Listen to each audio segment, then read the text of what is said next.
도서관 자원봉사 첫날, 나는 서가를 정리하다 발치에 떨어진 한 장의 편지를 주었습니다. 누렇게 바랜 종이, 삐뚤빼뚤한 글씨. 그 편지를 주우려 몸을 숙이는 순간, 맞은편 서가에서 숙이던 그녀와 몸이 부딪혔습니다. 아주 사소한 접촉이었지만 그 순간 그녀의 블라우스 사이로 깊게 파인 가슴골이 내 시야에 들어왔고, 동시에 그녀는 내 거대한 실루엣 아래서 움찔했습니다. 둘은 당황하여 물건을 놓쳤고 다시 주우려다 또다시 손이 스쳤습니다.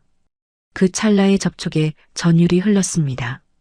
그녀는 잠에서 막 깬 듯 부드러운 눈을 하고 있었고 말수가 적어 보이는 잔잔한 표정은 내 마음을 묘하게 흔들었습니다. 그녀는 매주 도서관에 나오는 자원봉사자라 했고 나는 그날 처음 왔습니다. 그녀와 함께 버려진 편지들을 정리하게 된 것은 어쩌면 우연이었고 어쩌면 돌이킬 수 없는 운명이었죠. 채널의 성장을 위해 구독과 좋아요, 그리고 앞으로의 이야기를 놓치지 않기 위한 알림 설정도 부탁드립니다.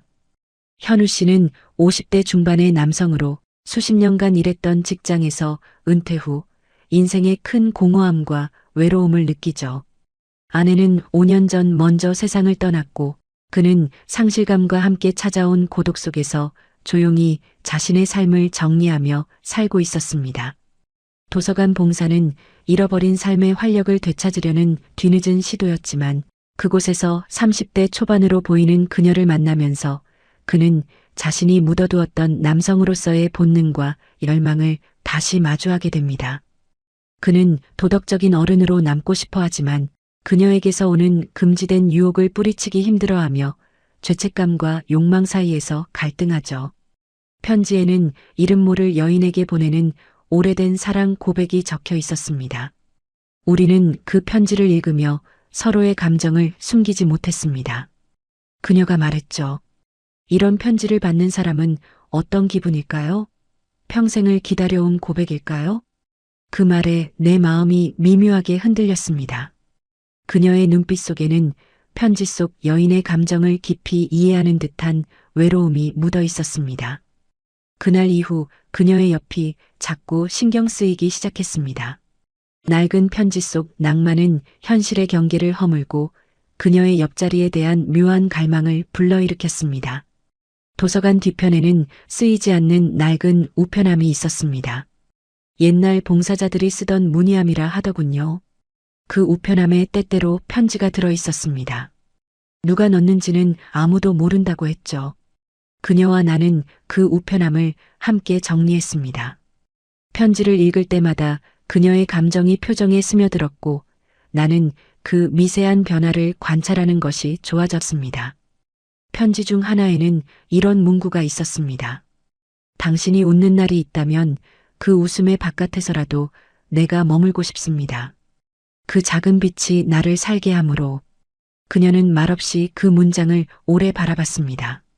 나는 그 순간 그녀가 얼마나 오랫동안 외로움을 견디며 살아왔는지 알 수 있을 것 같았습니다. 그녀의 고독이 내 안의 공허함을 건드렸습니다. 도서관 야간 정리 시간, 고요함 속에 그녀는 조용히 자신의 이야기를 꺼냈습니다. 남편을 잃고 집에서 누구와도 말하지 않는 시간이 얼마나 길었는지 모르겠다고.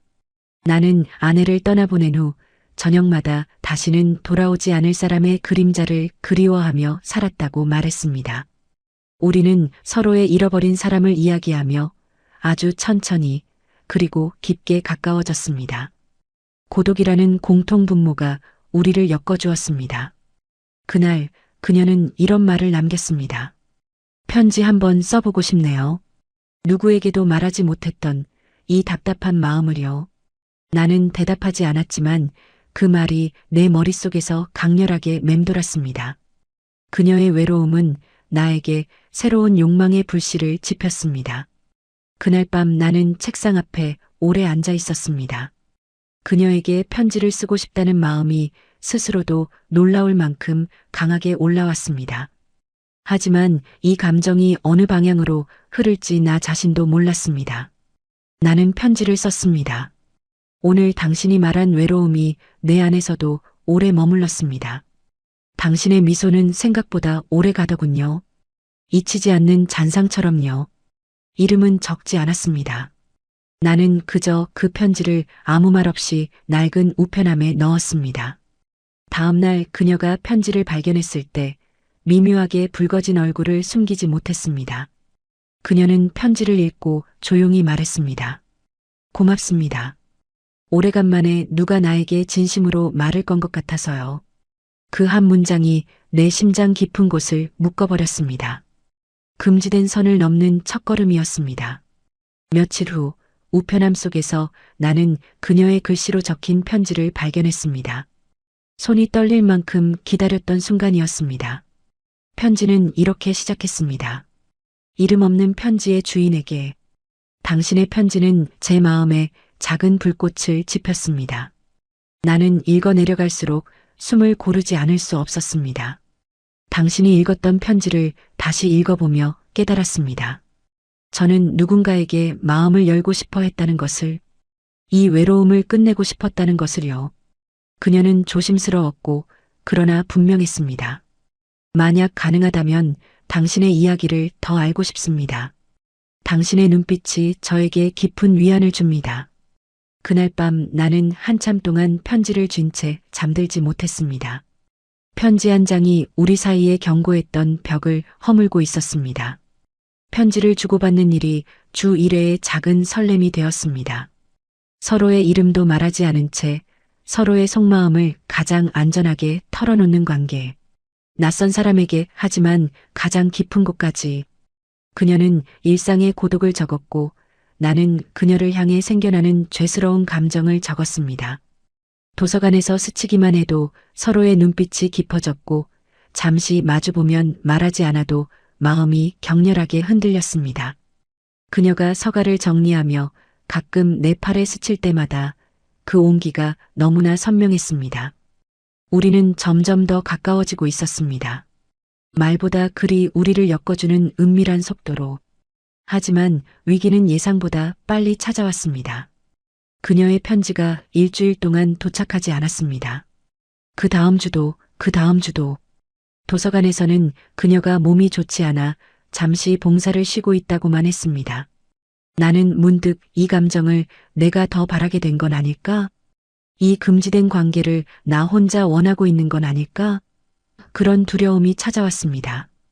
그녀가 다시 돌아올까? 아니면 이렇게 우리의 이야기는 끝나는 건 아닐까? 나의 불안은 점점 깊어졌고 그녀의 부재는 나를 고통스럽게 만들었습니다. 그때 도서관 담당자가 쪽지를 건넸습니다. 이거 그분이 맡기고 가셨어요. 나는 손끝이 떨렸습니다. 편지 봉투는 평소보다 더 두꺼웠고 글씨는 지쳐 보였습니다. 죄송해요.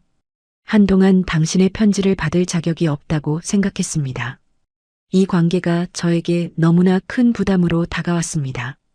그녀는 자기가 너무 감정에 기댄 것이 부담스러웠다고 적었습니다. 그리고 마지막 줄. 하지만 당신이 좋았습니다. 당신의 편지가 저에게 유일한 위안이었습니다. 나는 그 순간 내가 그녀를 얼마나 기다리고 있었는지, 얼마나 깊이 마음이 향하고 있었는지 처음으로 인정했습니다. 그 편지는 단순한 글이 아니라 그녀의 여린 영혼이 내게 건네는 마지막 고백 같았습니다. 나는 긴 밤을 넘겨 편지를 썼습니다. 당신이 좋았습니다. 그리고 지금도 그렇습니다. 당신의 부재는 나에게 당신의 존재보다 더 큰 의미였습니다. 이제는 감출 수 없었습니다. 책을 정리하는 그녀의 손, 편지를 읽고 입술을 깨물던 모습, 버려진 편지에서 울먹이던 눈. 그 모든 순간이 내 안에서 이름을 갖기 시작했습니다. 당신을 보고 싶습니다. 당신의 이야기를 더 듣고 싶습니다. 그리고 이제는 당신의 곁에 머물고 싶습니다. 나는 편지를 우편함에 넣으며 마음속에서 무언가 큰 문이 열리는 소리를 들었습니다. 주저했던 모든 이성을 넘어 그녀를 향한 나의 진심이 폭발하는 순간이었습니다. 다음 주 그녀는 도서관에 나타났습니다. 우리는 낡은 우편함 앞에서 서로를 마주했습니다. 편지 속에서만 존재하던 우리의 감정이 이제 현실이 되는 순간이었습니다. 우리는 처음으로 편지가 아닌 목소리로 서로를 불렀습니다. 나의 이름을 부르는 그녀의 목소리는 떨렸고 나는 그녀의 눈빛 속에서 편지 속 고백들이 모두 진심이었음을 확인했습니다. 오랜 침묵 끝에 우리는 서로의 손을 잡았습니다. 그 온기는 편지 속 글자로는 전달할 수 없었던 살아있는 감정의 증거였습니다. 도서관 문이 닫히는 오후 그녀와 나는 낡은 우편함 앞에 나란히 섰습니다. 편지를 가득 담아 시작했던 우리의 이야기. 그 우편함이 이제는 우리 둘의 첫 기억이 되었습니다. 그녀는 조용히 말했습니다. 이제 편지 대신 제 곁에 있어줄 수 있나요? 당신의 온기가 저에게 필요해요. 나는 대답하지 않아도 되는 질문이라는 걸 알았습니다. 천천히 그녀의 손을 잡았습니다. 그녀도 도망치지 않았습니다. 세상은 이미 늦었다고 말할지 모르지만 우리에게는 이제 시작이라는 사실만 중요했습니다. 그리고 그날 이후 우리는 편지를 주고받지 않았습니다. 대신 서로의 하루를 서로의 목소리로 적어 내려갔습니다. 그녀가 웃는 순간 그 웃음의 안쪽에서 나는 머물렀고 그녀도 나에게 머물렀습니다. 낡은 우편함 앞에서 우리는 마침내 늦은 사랑의 계절을 맞이했습니다. 우리의 관계는 편지에서 시작해 도서관의 낡은 우편함을 넘어 현실로 이어졌습니다. 그날 밤 도서관 야간 정리가 끝나고 인적이 끊긴 시간, 우리는 지하 창고의 구석진 공간으로 향했습니다. 어두컴컴한 창고 안 낡은 책들과 먼지 쌓인 가구들 사이에서 우리는 말없이 서로를 응시했습니다. 나는 그녀에게 다가가 조심스럽게 그녀의 뺨을 감쌌고 그녀는 눈을 감은 채 내 손길을 받아들였습니다. 나의 입술이 그녀의 입술에 닿는 순간 억눌렸던 모든 감정들이 해일처럼 밀려왔습니다. 그 키스는 죄책감과 동시에 해방감을 주었고 나는 그녀의 얇은 블라우스를 거칠게 풀어헤쳤습니다. 그녀는 주저하는 듯 보였지만 곧 나의 목을 끌어안으며 나의 열정에 응답했습니다.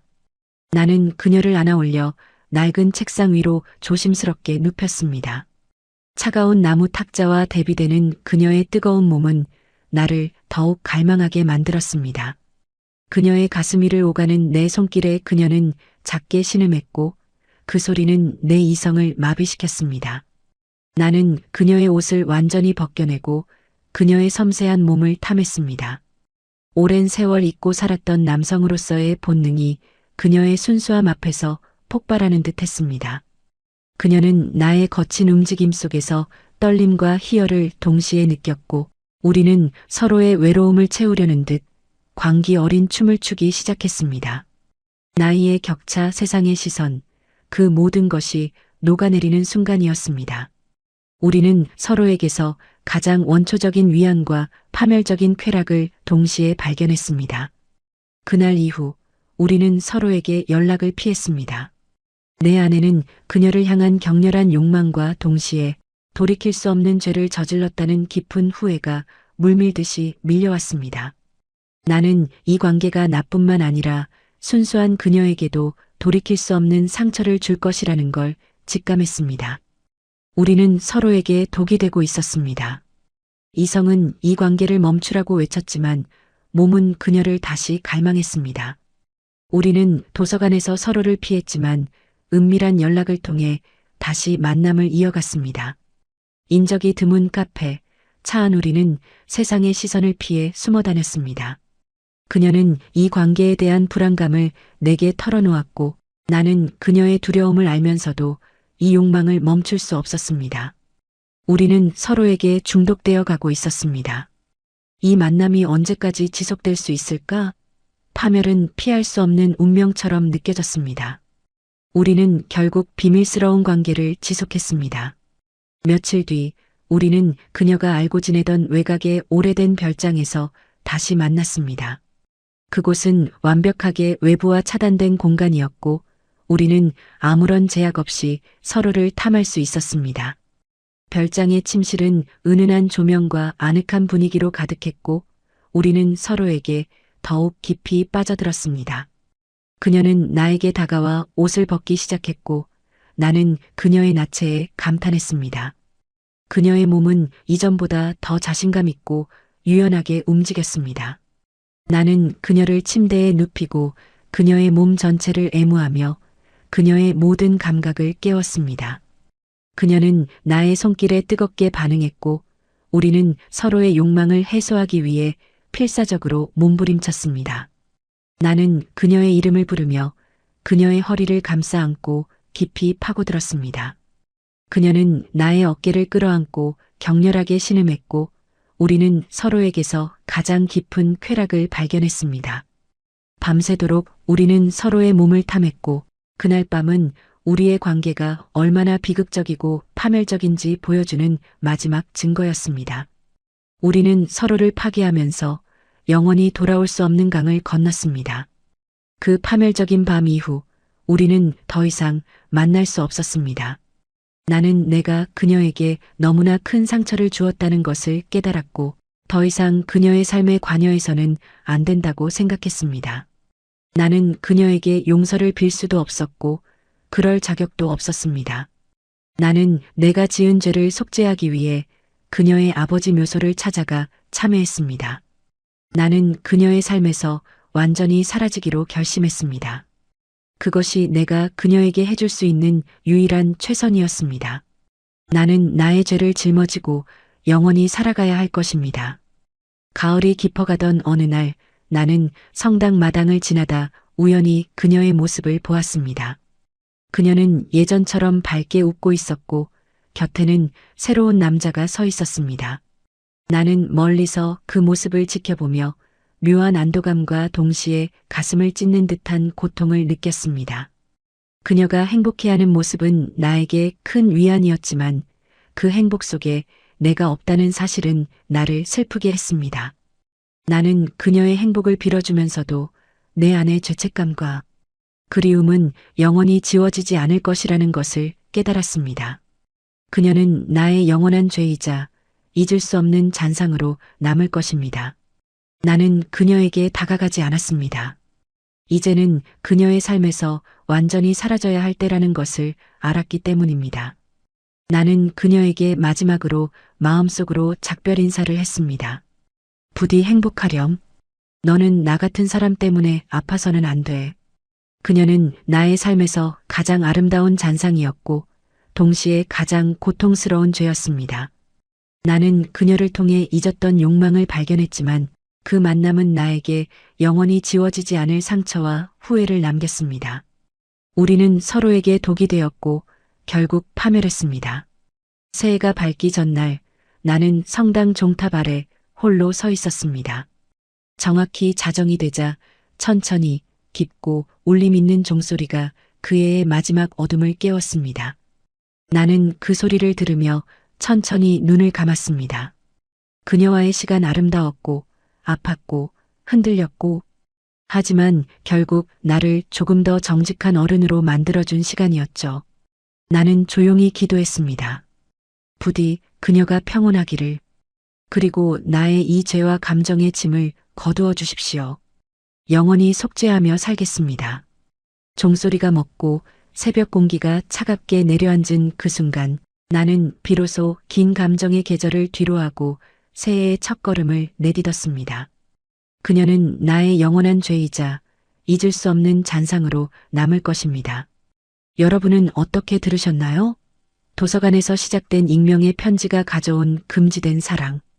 그 격렬했던 감정은 지울 수 없는 죄였을까요? 아니면 가장 깊은 외로움 속에서 얻은 한 조각의 구원이자 동시에 파멸이었을까요? 여러분의 생각은 어떤지 댓글로 남겨주세요. 당신의 한 줄이 또 누군가에게 큰 위로가 될지 모릅니다. 오늘 이야기가 마음에 남으셨다면 이 채널의 성장을 위해 구독과 좋아요, 그리고 앞으로의 이야기를 놓치지 않기 위한 알림 설정도 부탁드립니다.